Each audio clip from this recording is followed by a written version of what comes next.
Bienvenue sur Espoir Média, bienvenue sur notre chaîne Espoir Média et notre émission, dans notre émission 3DS d'études de la Bible, d'école du sabbat. On est ici pour étudier la Bible, pour ouvrir la Bible et partager, échanger à ce sujet. Ce trimestre, on est toujours dans l'espérance à venir, c'est le thème qui nous accompagne tout ce trimestre. On est dans la leçon 8 cette fois-ci, on en a déjà étudié 7, et on continue notre chemin pour mieux comprendre, pour mieux apprendre, et pour mieux aussi voir comment on peut vivre tous les jours avec cette espérance de la vie éternelle. Je suis ici avec deux invités qui sont à ma gauche et à ma droite. Alors à ma gauche, il y a Léo, et puis à ma droite, Marcel. Je vous laisse vous présenter en quelques instants. Avec grand plaisir. Je m'appelle Léo Lopez. Je viens de l'Argentine. Ça fait depuis les années 2007 que je suis ici dans le territoire francophone. Oui, je sais, l'accent il n'a pas amélioré beaucoup, mais voilà, c'est ce qu'il y a. Je suis marié, j'ai 12 enfants et je suis pasteur à Genève et je travaille ici aussi à Espoir Média pour la Fédération Suisse. Oui, très bien. Merci pour ces quelques mots. Marcel, à ton plaisir, tour, comment tu peux te présenter? Je suis d'origine antillaise, pour dire ça. Je viens de la Martinique. J'ai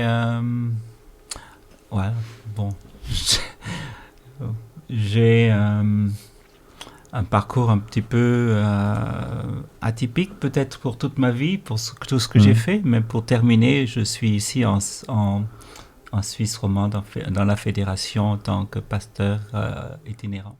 Voilà, très bien. Merci en tout cas, ça me fait plaisir de vous retrouver parce qu'on était déjà ensemble il y a 2 semaines. Donc là, on continue, on rouvre la Bible pour approfondir ça. Donc merci pour ces présentations. Et 3DS commence maintenant.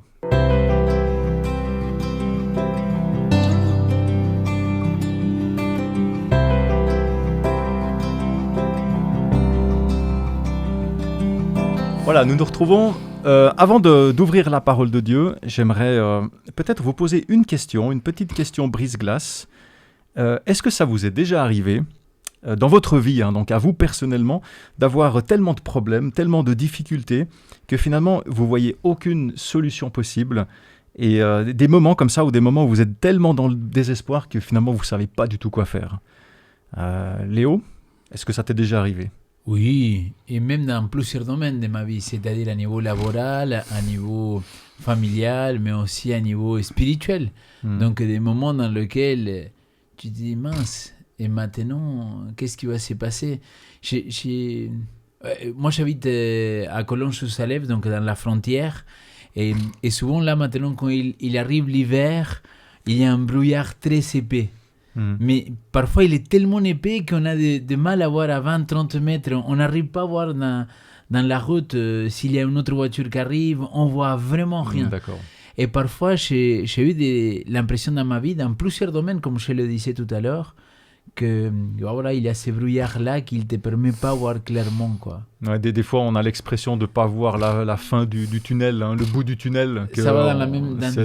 Dans la même idée. Oui, tout à fait. Donc, oui, ça m'arrive souvent, quoi. Ouais, merci pour ce partage. Et Marcel, toi aussi, ça t'est déjà arrivé?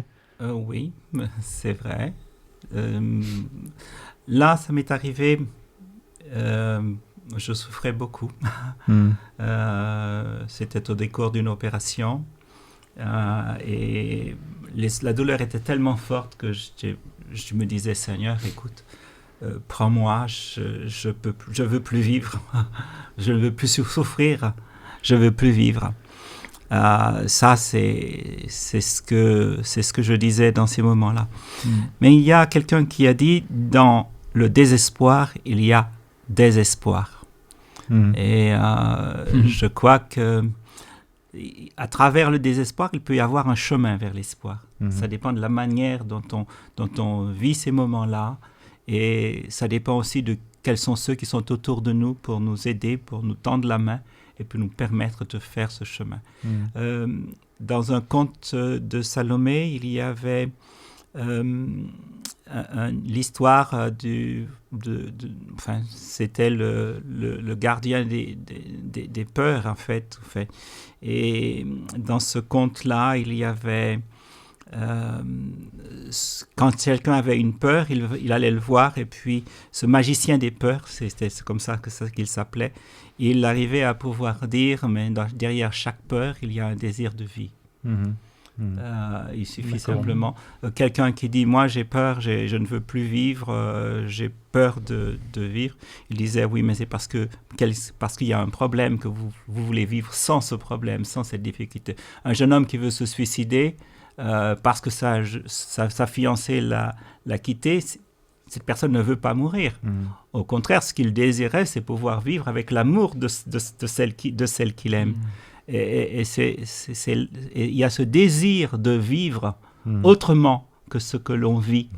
Et c'est dans ce désir de vivre autrement, là, Dieu peut nous rencontrer et nous sauver.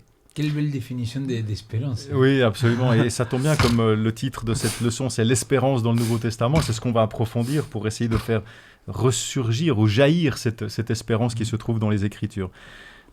J'aimerais qu'on commence notre étude par une prière, hein, comme ça, voilà, avant d'ouvrir la Bible, avant de discuter des versets bibliques, qu'on puisse demander au Seigneur d'être avec nous. Eh bien, Seigneur notre Dieu, j'aimerais te remercier pour cette possibilité de pouvoir ouvrir ta parole. Seigneur, que tu puisses nous guider par ton Esprit Saint, que tu puisses être avec nous, nous aider à comprendre, nous aider à apprendre, et aussi être avec tous les auditeurs pour qu'ils puissent participer à cette réflexion et s'enrichir au travers de cela. Merci Seigneur pour tes grâces. Au nom de Jésus. Amen. Amen. Alors le verset phare de cette étude cette semaine se trouve dans 1 Jean au chapitre 5, versets 11 et 12. Et ce verset qui nous dit « Dieu nous a donné la vie éternelle, et cette vie est en son Fils. Celui qui a le Fils a la vie, celui qui n'a pas le Fils de Dieu n'a pas la vie. » Alors c'est vrai que dans le contexte de l'époque, quand on lit ce texte, Jean, il écrit pour des Juifs qui croyaient à la vie éternelle. Il s'adressait d'abord à des Juifs. Dans le texte qu'on vient de lire ici, que je viens de lire, Jean les dirige vers Jésus en disant que c'est par lui, que c'est par Jésus, et que c'est même seulement par Jésus que s'obtient la vie éternelle. Et aujourd'hui, dans notre société occidentale, on a l'impression que c'est un petit peu différent. Il n'y a pas un absolu comme ça. On a l'impression que chacun va choisir sa vérité, choisir sa voie, son chemin, qu'il n'y a plus d'absolu.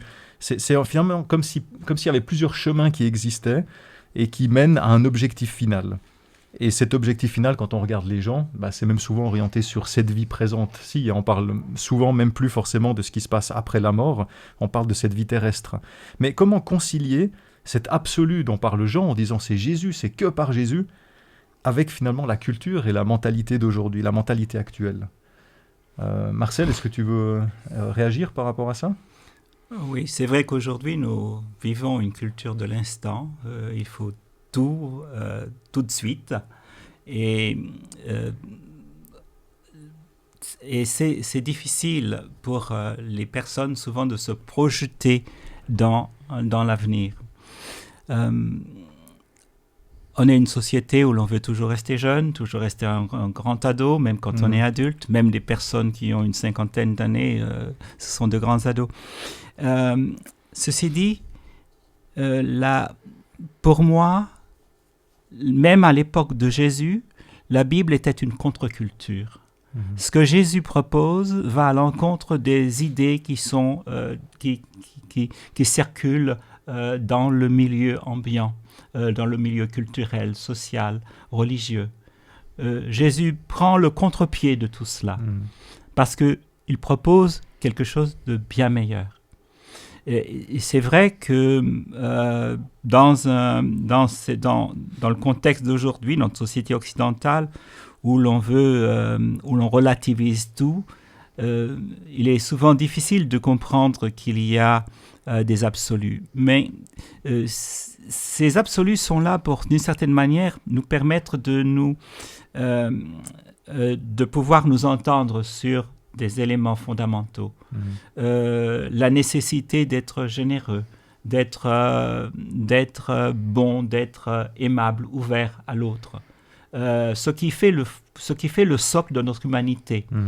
Ça reste un élément sur lequel il ne faudrait pas transiger, je pense. L'idée qu'il y a un Dieu qui soit bon et qui soit éternel, qui nous ait créés, n'est pas si absurde que cela. Ce sont des arguments pour parler de Dieu. Mais puisqu'on parle de 1 Jean dans cet épître, on a tiré le texte de Jean, rappelons qu'il disait que l'amour du monde, alors lui, il parlait du monde, nous parlons de la société ambiante d'aujourd'hui, notre civilisation occidentale, eh bien, il disait que celui qui aime le monde ne peut, qui a la convoitise du monde, l'orgueil de la vie, enfin, tout ce que les gens mettaient en valeur à cette époque-là, eh bien, ça c'est contraire à la volonté de Dieu. Aimer Dieu, le suivre, avoir les valeurs que la Bible telle qu'il les propose, ce sont des valeurs sur lesquelles on peut tabler. Quand moi j'étais enfant, j'allais à l'école et là on nous apprenait des valeurs. Et ces valeurs étaient quelque chose qui était partagé dans l'ensemble de la société. Aujourd'hui, on ne voit pas tellement distiller dans la société ces idées de valeurs. J'aime bien quand tu as dit que finalement des fois quand on regarde, il y a une première couche qui semble absurde et puis finalement quand on gratte, c'est là qu'on voit tout ce qui ressort et la valeur que ça a. Et c'est vrai que moi ça me fait vraiment penser la Bible, il y en a beaucoup quand on parle d'évolution, création, il y en a qui disent mais c'est pas un livre, c'est pas scientifique, c'est pas de la science, et en fait ça rejoint cette idée que la Bible c'est un livre de sens et pas de science. Et j'aime bien cette idée là, et ça rejoint ce que tu dis aussi de finalement quand on gratte on se rend compte que c'est même logique, qu'il y a du sens, le plan que présente Dieu il a énormément de sens et il est parfaitement logique. Mais Léo, est-ce que tu veux aussi réagir par rapport à cette question? Oui, donc la question, juste pour rappeler, donc est-ce que comme nous on peut présenter aujourd'hui ce Jésus-là qui le présente comme le seul qui nous permet d'avoir accès à la vie éternelle. Je pense qu'il y a des saisons de vie. Donc tu vois, c'est pas la même chose quand tu es ado, tu te poses pas les mêmes types de questions que quand tu es jeune parent, que quand tu es à la retraite et que quand tu es en fin de vie. C'est-à-dire dans chaque étape de la vie, on va se poser des questions différentes. Et par contre, il y a un dénominateur commun. Quand on est face à la mort, c'est là qu'on se demande et après.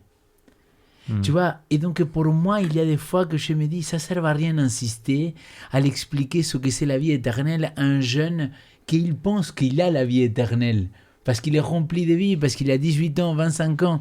Dès le moment où il n'a pas la mort en tête, exact, il ne pense pas à la mort. C'est un concept trop abstrait. Pour lui, sa vie, elle est éternelle. Quoi. Par contre, tu vois, Jésus-Christ, il dit, et en Jean chapitre 5, verset 39, il dit, vous sondez les Écritures, mais parce que vous pensez trouver en elle la vie éternelle. Et c'est moi la vie éternelle. Donc, je suis le chemin, la vérité et la vie. Donc, quelque part, pour moi, ça serait tellement plus simple si on s'est concentré plus à présenter le Christ, à présenter Jésus, tu vois, et à parler de lui, à vivre en harmonie avec lui. Pour moi, c'est ça la différence. Et j'ai des membres de mon église qui rigolent parce que j'ai dit, moi, je suis fan de Jésus.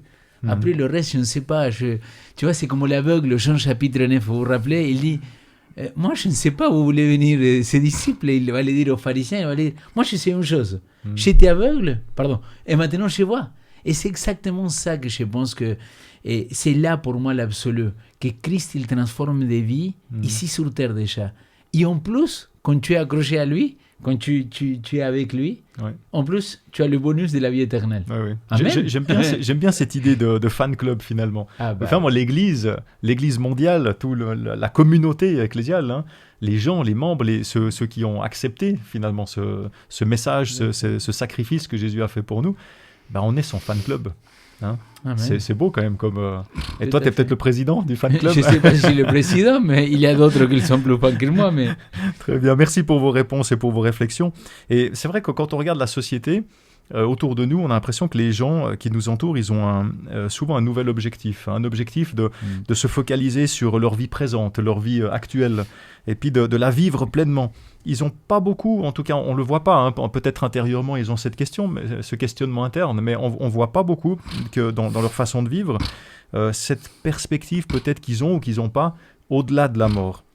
Ça semble, c'est comme si leur vie actuelle leur convenait, comme s'ils faisaient tout pour vivre une bonne vie actuelle et ils se contentent de ça. Après tout, voilà, l'important c'est de vivre une bonne vie, après on verra, même s'il n'y a rien, c'est pas grave. Et puis nous, en tant que chrétiens, peut-être qu'on a aussi un peu cette tendance, parce qu'on vit dans cette société, et peut-être qu'on a aussi tendance à se focaliser un petit peu trop sur notre vie présente, et sur notre bien-être présent dans cette vie maintenant.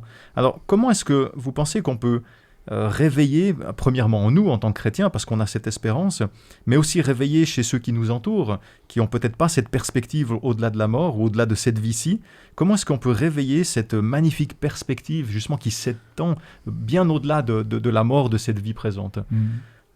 Léo, qu'est-ce que tu en penses? Peut-être une des premières des choses à faire, c'est d'arrêter de moraliser les gens en leur disant « Ah, mais ce que tu fais, c'est pas bien, c'est pas ceci ». Parce que finalement, on vit dans une société dans laquelle ils ont beaucoup de mal si on te dit « Là, tu es dans le mauvais chemin ». Et donc, au lieu de l'indiquer à chaque fois quel est le mauvais chemin, peut-être le présenter et dire « Et si tu changeais l'ordre des priorités dans ta vie ?» Si au lieu de te concentrer à chercher tout ça d'abord, tu ne cherchais pas d'abord l'essentiel. Et je pense que ça pourrait passer par là. De dire, ok, tu te rends compte qu'aujourd'hui, peut-être tu n'es pas très soucieux pour la mort, parce que tu penses que, voilà, que tu es rempli de vie, et si tu cherches aussi des choses essentielles à la vie d'aujourd'hui, quoi. Je pense que là, il pourrait y avoir un changement. Parce que finalement, quand tu comprends que le péché, la conséquence, c'est la mort, qu'il y a deux chemins, soit une mort, que c'est un sommeil, soit la mort éternelle. Quand tu commences à comprendre plus de dimensions, là tu pourrais avoir même peur il pourrait te conduire justement à chercher ce Dieu-là sauveur. Mais c'est là où je trouve que moi, je ne suis pas capable d'encourager quelqu'un à avoir cette réflexion. Ça doit venir de l'intérieur. Et c'est pour ça qu'il y a le travail du Saint-Esprit pour nous. C'est lui qui t'amène à cette réflexion profonde. C'est intéressant ce que tu dis finalement de pas être moralisateur, de ne pas dire non, le chemin sur lequel tu es, il mène nulle part, il faut faire autre chose, mais de présenter ça sous une autre forme en disant ta vie elle est bien, ta vie elle est belle, mais si tu choisis un autre chemin, elle peut être encore mieux.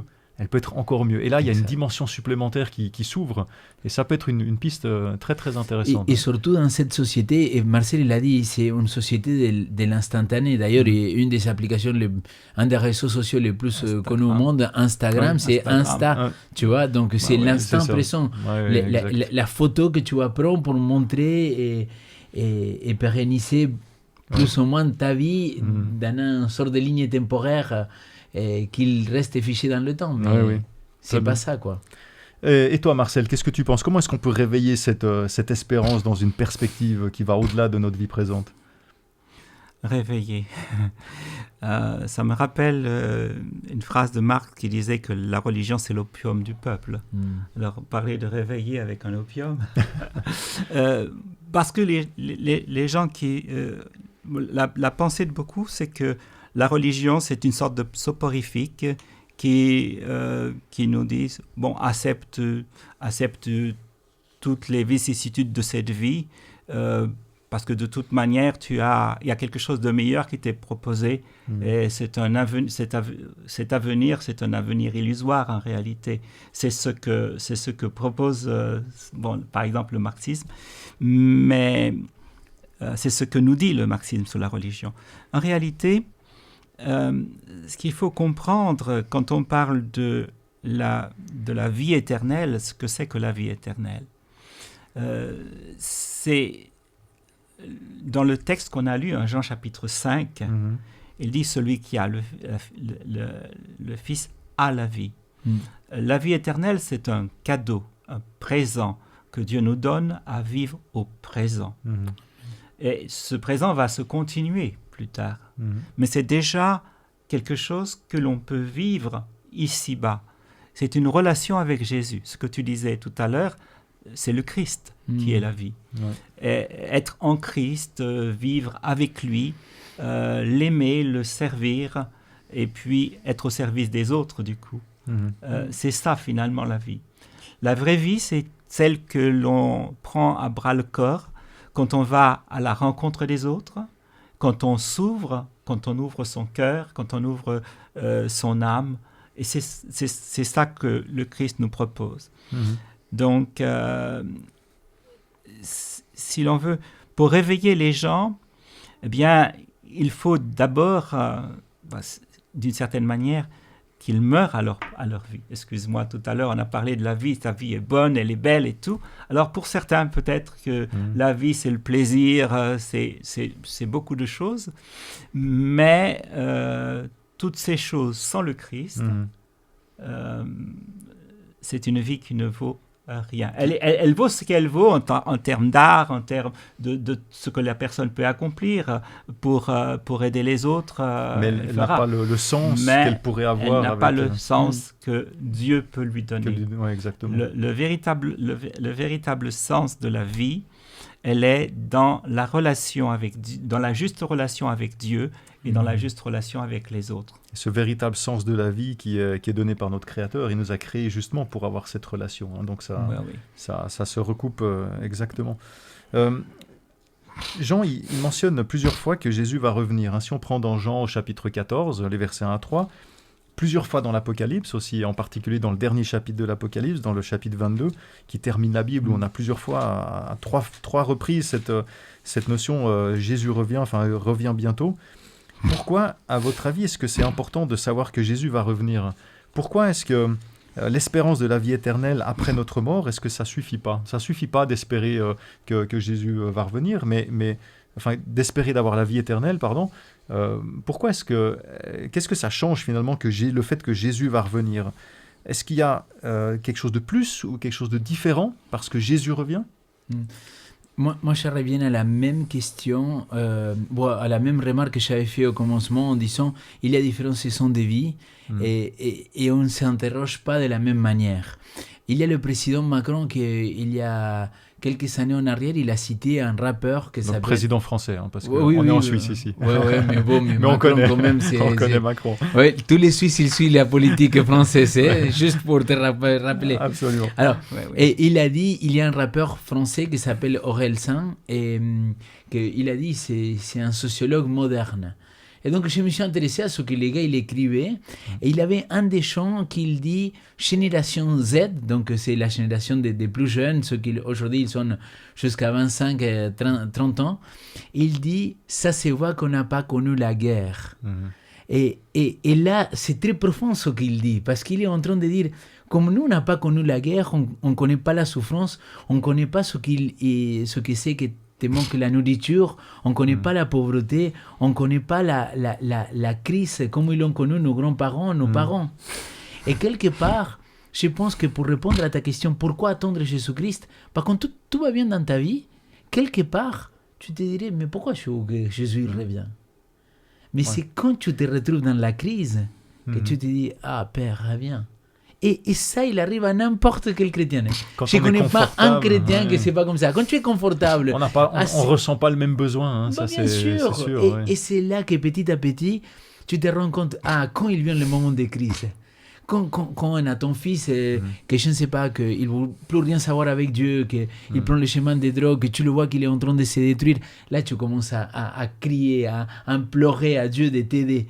Mais sinon, l'être humain, il est comme ça. Après la condition pécheresse, désolé, je suis un peu négatif là maintenant, mais après la condition pécheresse, que le péché est rentré dans l'homme, dans l'humanité, c'est comme si petit à petit, chaque fois qu'on va bien, on oublie complètement Dieu.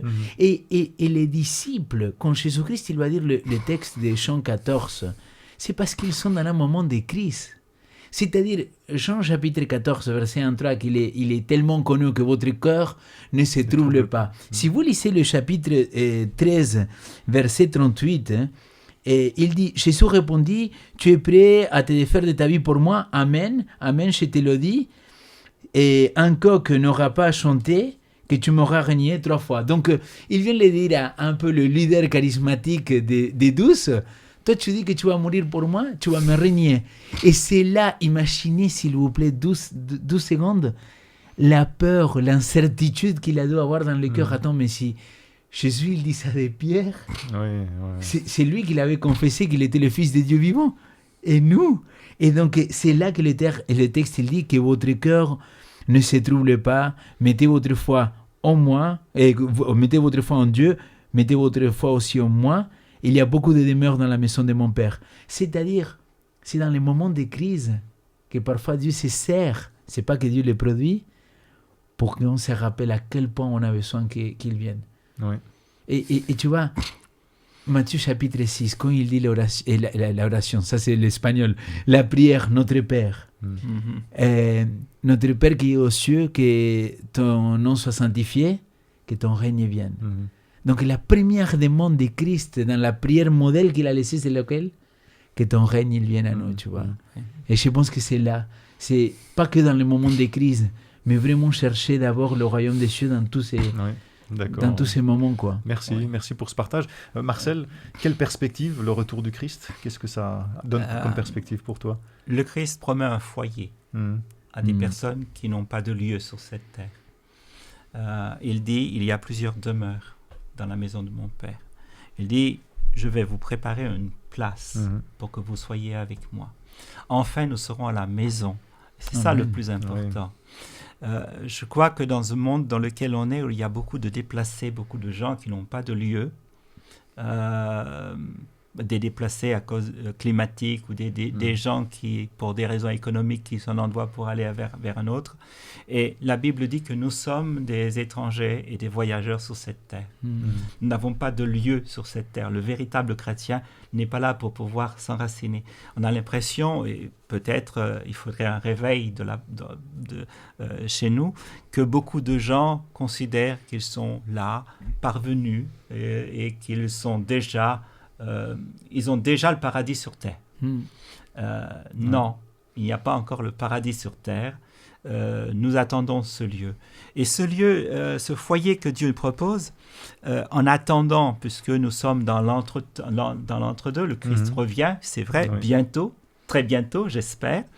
Mais il continue dans ce même discours, parce que c'est le discours d'adieu du Christ. Et c'est à un moment de crise, comme tu le dis, puisque il va au-devant de la croix, au-devant donc de la mort, dont on a parlé déjà pendant un certain... Donc il va au-devant de la mort, et il leur dira, demeurez en moi, comme moi je demeure. Et le verbe demeurer, meino, c'est la même racine que demeure, monnaie, dans le grec.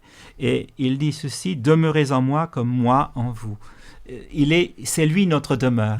Amen. C'est en lui qu'on peut. Et il continue en disant, si vous demeurez en moi, c'est le verset 7 du chapitre 15, et que mes paroles demeurent en vous. Demandez tout ce que vous voudrez et cela vous arrivera. Mon Père est glorifié. Et puis il continue. Comme le Père m'a aimé, moi aussi je vous ai aimé. Demeurez dans mon amour. Alors finalement, c'est l'amour et le foyer. Son amour, c'est notre foyer. Et si l'amour de Jésus est notre foyer, si nos églises, si partout où nous sommes, nous emmenons le Christ avec nous, nous emmenons notre foyer d'amour avec nous. Et nous faisons de cette terre déjà, là où nous sommes, nous faisons déjà un meilleur lieu, une meilleure place pour recevoir l'autre et accueillir l'autre.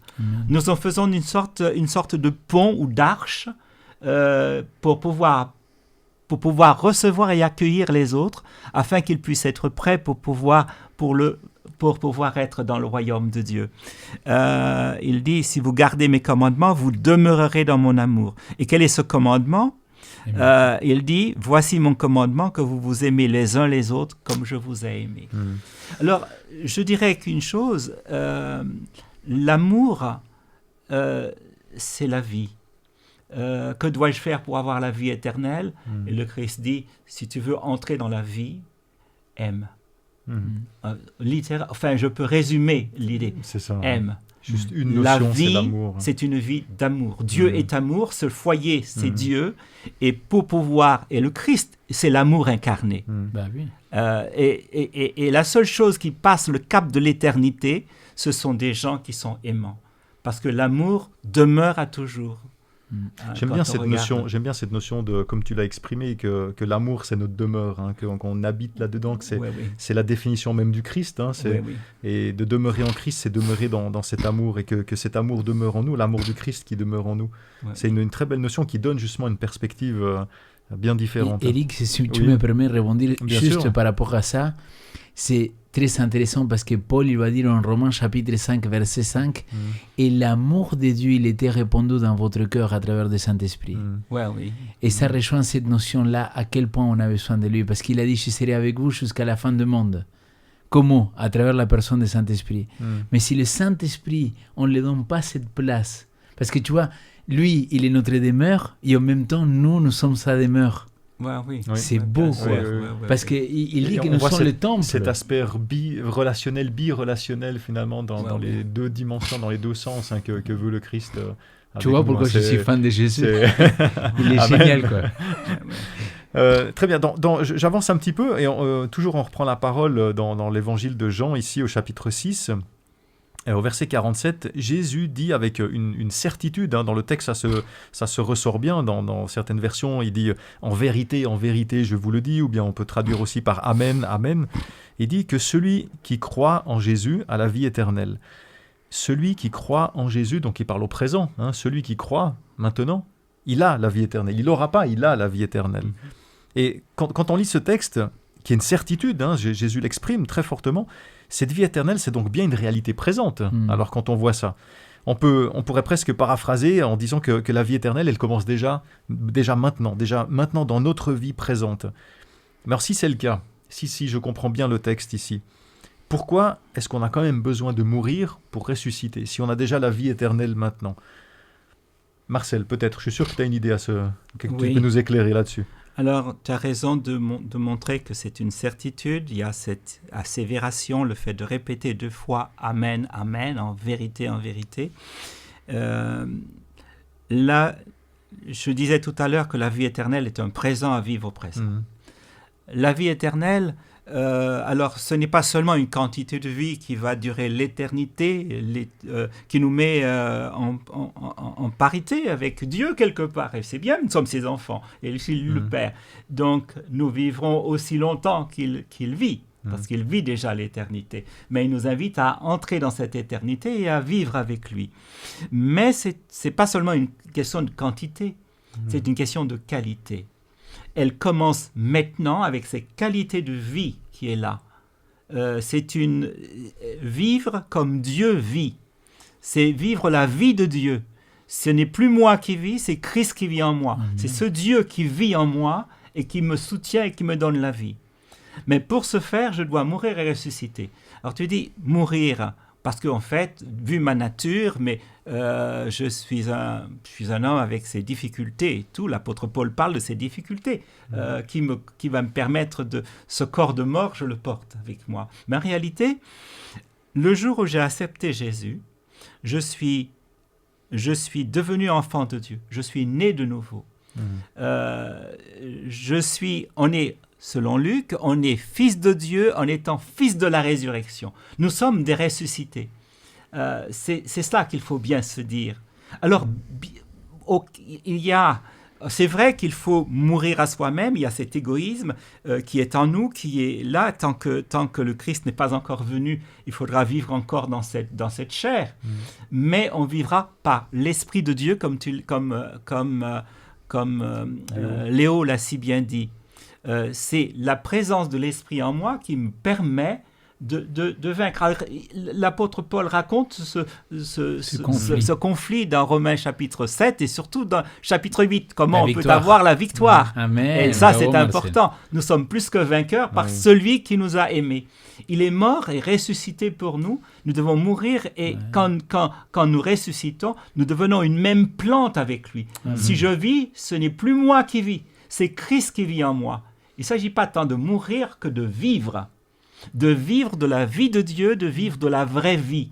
Et c'est ça. Jésus dit, je suis venu pour que vous ayez la vie et la vie en abondance. Ce n'est pas une attitude mortifère où on va se flageller et se mortifier. Enfin, mortifier, c'est-à-dire mourir, faire le mort, c'est littéralement ça. Voilà. Non, il ne s'agit pas de mortification, il s'agit simplement de reconnaître que, je vais dire, quand Jésus dit, par exemple, si vous prenez votre croix et suivez-moi. Oui. Prendre la croix, c'est l'idée de la mort. Mais en réalité, quelle est la motivation du Christ pour prendre la croix? Il est venu par amour pour nous. Et c'est ça que ça veut dire. C'est l'amour de l'autre, en l'occurrence nous, qui lui fait traverser ce chemin-là.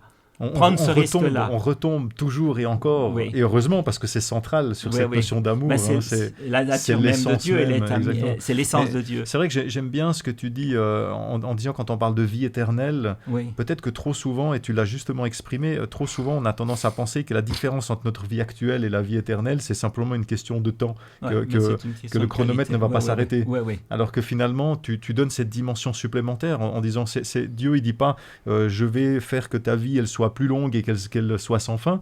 Dieu il va dire je vais t'apporter la vraie vie, je vais t'apporter la vie que je veux te donner, non pas celle que tu as maintenant qui est limitée dans beaucoup de sens, mais la vraie vie, celle que je voulais pour toi au départ, à la création, finalement. C'est ça.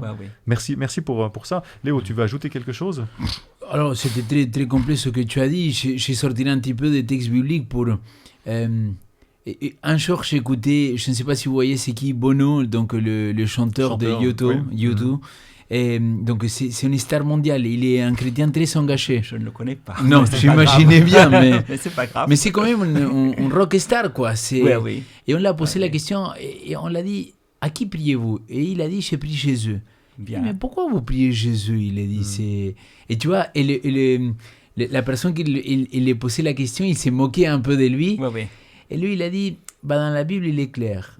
Thomas, il a demandé comment on fait pour retrouver le chemin. Il a dit, je suis le chemin, la vérité et la vie. Personne ne va au Père si ce n'est pas à travers moi. Pour moi, Christ, Jésus, justement dans cette dimension-là, c'est celui qui me permet d'avoir accès à cette vie éternelle, à cette demeure.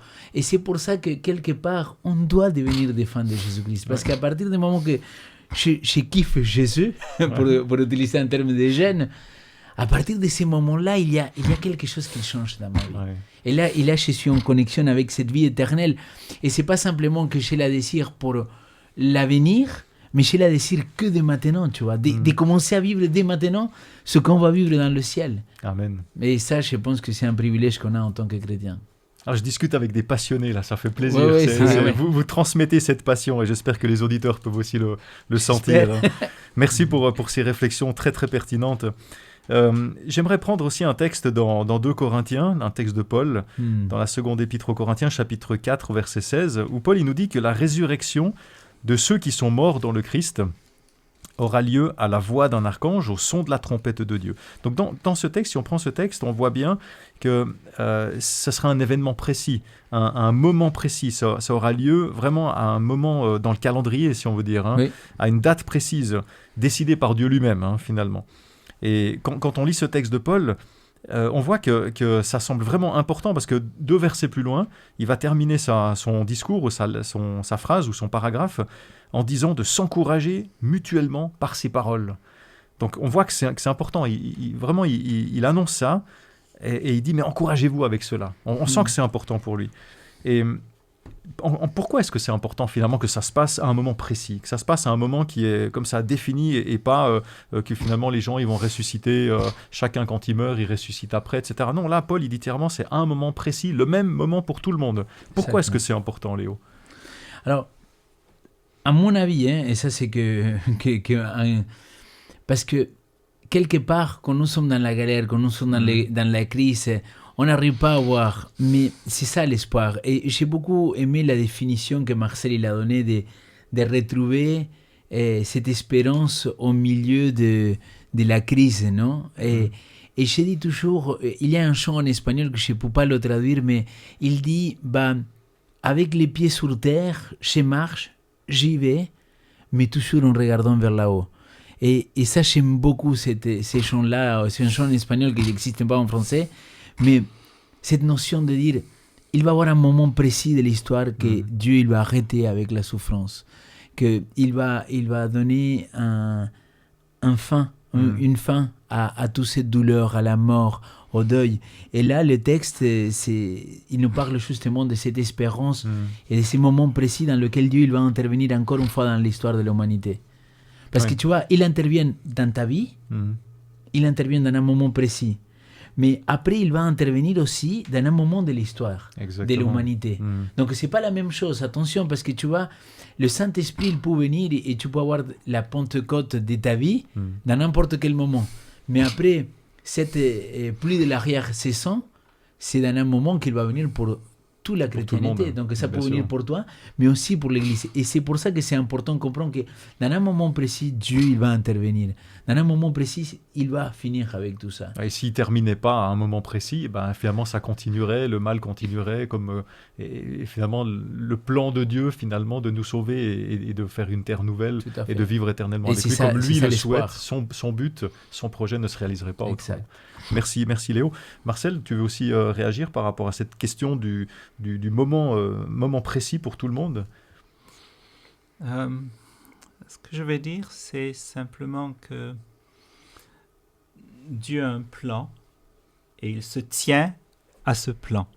Et ça, c'est très important.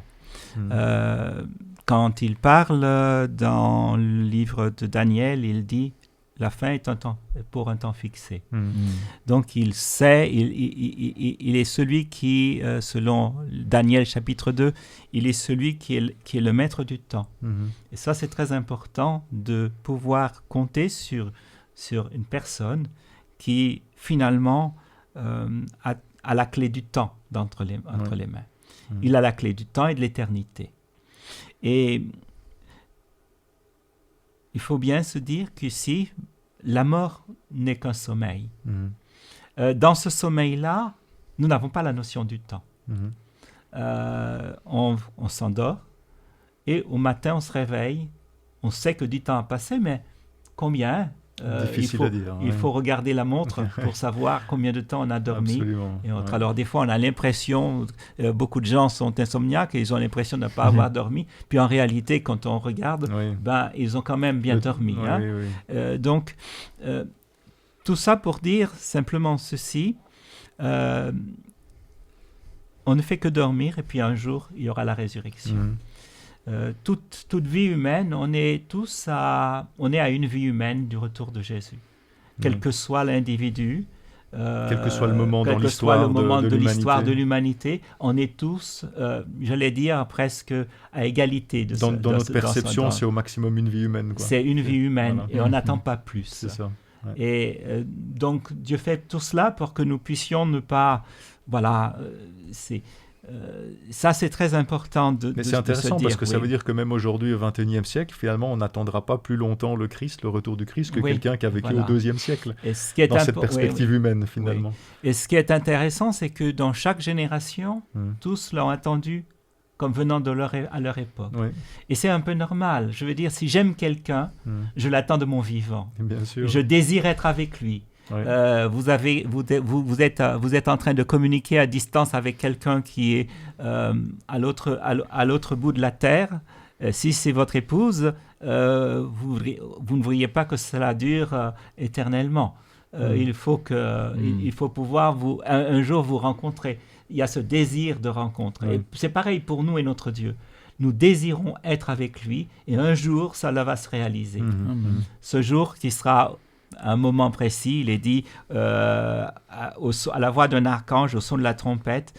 Et c'est cela et c'est une consolation pour ceux qui dorment en Jésus et qui s'attendent. Heureux ceux qui dorment en ces nuits, car leurs heures les suivent. Enfin, on a on a dans l'Apocalypse une béatitude pour ceux qui meurent dans le Seigneur Jésus. C'est-à-dire, il faut vivre en Jésus essentiellement. Et c'est à ce moment-là qu'on peut avoir le titre de mourir en lui. C'est une belle perspective. Si on est en Jésus, on a la vie éternelle. Eric, et toi, pourquoi tu as posé la question de pourquoi ça arrive à ce moment précis? Oui. Pourquoi j'ai posé cette question? Mais parce que c'est interpellant. Quelle est ta réponse? Je suis curieux maintenant. Non, mais moi, je suis très interpellé par ce que dit Marcel. Ça rejoint un petit peu ce que moi, je pensais aussi. C'est vrai qu'il y a cette notion où, quel que soit le moment dans l'histoire ou la vie qu'on peut avoir, finalement, on n'attend pas plus qu'une vie humaine dans notre perspective. Le moment précis, c'est vrai que pour moi, c'est important le fait qu'il n'y a pas il y en a pas qui vont, Paul le dit, hein, il n'y en a pas qui précéderont certains autres, il n'y a pas de hiérarchie, il n'y a pas une inégalité. Donc, il n'y a plus de distinction. Qu'on pourrait percevoir ça comme une inégalité finalement. Donc Dieu, il met des règles qui sont les mêmes pour tout le monde et qui sont justes pour tout le monde et qui sont remplies d'amour et de justice pour chacun. Mais je précise quand même qu'il y en a déjà qui ont déjà un certain privilège. Oui. Mais alors, Enoch, le 7e depuis Adam, puis moi je vois ça. Moïse, Élie. Mais bon, c'est un peu comme on dit,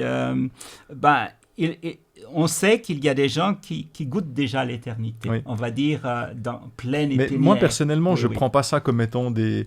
alors c'est des privilégiés, on peut le dire ça comme ça, mais il n'y a pas de jalousie. Je crois qu'au contraire, le fait que Dieu il ait fait ça avec ces gens-là, ça nous donne une perspective de plus, une promesse. On peut s'accrocher parce que alors, Jésus est ressuscité, on sait qu'il a déjà ressuscité d'autres et on peut s'accrocher à ça et y croire d'autant plus encore. Amen. Ce sont des arts. Voilà. Ce sont des arts d'une promesse beaucoup plus longue. Alors, le temps avance. J'aimerais vous poser une dernière question, peut-être dans une réponse un petit peu plus rapide. Mais si on prend le texte de Paul dans 1 Corinthiens au chapitre 15, versets 51 et 52, Paul écrit « Je vais vous dire un mystère. Nous ne nous endormirons pas tous, mais tous nous serons changés en un instant, en un clin d'œil à la dernière trompette, car elle sonnera. Et les morts se réveilleront impérissables, et nous serons changés. » Alors très rapidement, parce que le temps avance et on arrive au bout, mais Paul il parle de mystère. En quoi est-ce que c'est un mystère ? Comment est-ce qu'on peut comprendre aujourd'hui au XXIe siècle ce terme de mystère dont parle Paul ? Qu'est-ce que tu peux dire là-dessus, Marcel ? D'accord. Alors c'est vrai qu'à l'époque de Paul, il y avait des religions à mystère, mais les religions à mystère, c'était des religions qui étaient un peu des cercles ésotériques, où ceux qui étaient à l'intérieur de cette religion pouvaient comprendre. À partir du moment où on leur expliquait, puis ceux qui étaient à l'extérieur ne pouvaient pas comprendre. Il fallait être initié pour comprendre. D'accord. Donc ça, c'est une idée. Mais Paul est quand même imprégné de la pensée biblique, et les mots qu'il utilise sont des mots qui viennent de l'Ancien Testament, enfin de la traduction grecque essentiellement.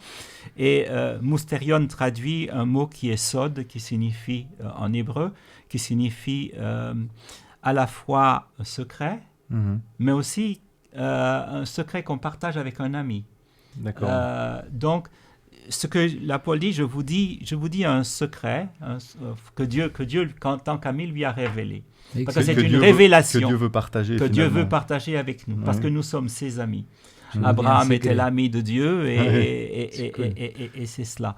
On a d'autres emplois dans le texte, dans les psaumes, où le mot sod est employé et on parle l'amitié de Dieu est pour ceux qui le craignent. Et le mot, c'est le sod de Dieu est pour ceux qui le craignent. Ça désigne à la fois le secret, mais ça dessine le lien dans lequel le secret est partagé, donc l'amitié. Il est traduit aussi par Raz dans Daniel chapitre 2. Dieu est celui qui révèle les secrets, les secrets aux hommes. Daniel était devant un mystère. Qu'est-ce que pouvait penser, que pouvait avoir rêvé Nebuchadnezzar? Seul Nebuchadnezzar aurait pu le savoir, mais il avait oublié. Et je ne peux pas savoir ce qui est dans la tête d'un autre, mais Dieu lui révèle ce secret-là. Très bien. Il lui révèle les choses. Et Dieu lui révèle l'avenir. L'avenir pour nous reste toujours ce qui est caché. Olam, éternité, la racine c'est alam. Et alam signifie caché. Mais Dieu nous révèle ce qui est caché. D'accord. Et tout à l'heure, il y a une question que tu avais posée. Cette éternité, la Bible dit dans le livre de l'Ecclésiaste que Dieu a mis l'éternité, le désir d'éternité dans le cœur de chaque homme. Le désir d'éternité dans le cœur de chaque homme. C'est-à-dire que même quand la société n'en parle pas, enfin, il y a, on va dire, cette